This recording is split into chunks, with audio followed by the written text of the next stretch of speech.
गुजरात के वडोदरा में विश्वामित्री शुद्धिकरण के नाम पर किए गए काम पर सवाल उठ रहे हैं। वडोदरा शहर में बाढ़ को रोकने के लिए विश्वामित्री नदी के शुद्धिकरण का काम करोड़ों की लागत से किया गया है, लेकिन बारिश के साथ ही मिट्टी धुलकर फिर से नदी में समा रही है। वहीं मिट्टी को बहने से रोकने के लिए लगाया गया ग्रास भी बिल्कुल सूख गया है, जिस पर टीम वडोदरा के सामाजिक कार्यकर्ता स्वेजल व्यास ने सवाल उठाए हैं। वडोदरा शहर में જે રીતે વિશ્વામિત્રીનો પ્રોજેક્ટ છે તમે જોઈ શકો છો કઈ રીતની સફાઈ કામગીરી છે, કઈ રીતની આ કારીગરી કાગળ પર ફક્ત સુંદર બનાવવાની છે। ગ્રાઉન્ડ લેવલ પર જોવા જઈએ તો આ જે પ્રોજેક્ટ આપવામાં આવે છે ગ્રાસનો જે માટી ધોવાણ ના થાય એ માટી 2.5 કિલોમીટરની અંદર 5 કરોડ રૂપિયા તો વાપરી નાખ્યા, જો તો 24 કિલોમીટર છે તો આ કરોડો રૂપિયા પબ્લિકના ખિસ્સાના જાય છે ને આ જે રીતનું ધોવાણ જાય છે એક પણ ગ્રાસ ઉગ્યું નથી, ઘાસ બધા સુકાઈને ધોવાણ થઈ ગયા છે। કુદરતી ઘાસ છે એના કરતાં સારી રીતે ઉગી રહ્યું તો આ પબ્લિકના પૈસાનો વેડફાટ થાય છે।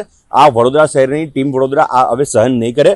આના માટે સૌ કોઈ લોકોએ વડોદરા શહેરના નાગરિકોએ પણ જાગૃત થવું પડશે, અવાજ ઉઠાવવો પડશે। આ કરોડો રૂપિયા અમારા નથી, આપણા છે, વડોદરા શહેરની જનતાના છે। તો જનતાએ આવું ખોટું કામ થતું હોય તો સવાલ પૂછવો જોઈએ કે આ કઈ રીતનું ખોટું કાર્ય થઈ રહ્યું છે અને આવા કાર્ય કરતા હોય તો ભારતીય જનતા પાર્ટી જે સત્તા પર બેઠા છે, જે કોઈ કોર્પોરેટરો છે, જે વિરોધ પક્ષ છે એમને આપણે પૂછીશું કે ભાઈ આ આવી રીતે કાર્ય થાય છે તો તમારા માધ્યમથી કેમ તમે અવાજ નથી ઉઠાવતા કે પબ્લિકના પૈસા આ રીતે વેડફાટ ચૂંટીને અમે તમને મોકલ્યા છે, હવે તમે લોકો જ નહીં બોલો તો અમારે બોલીને મતલબ નહીં ને।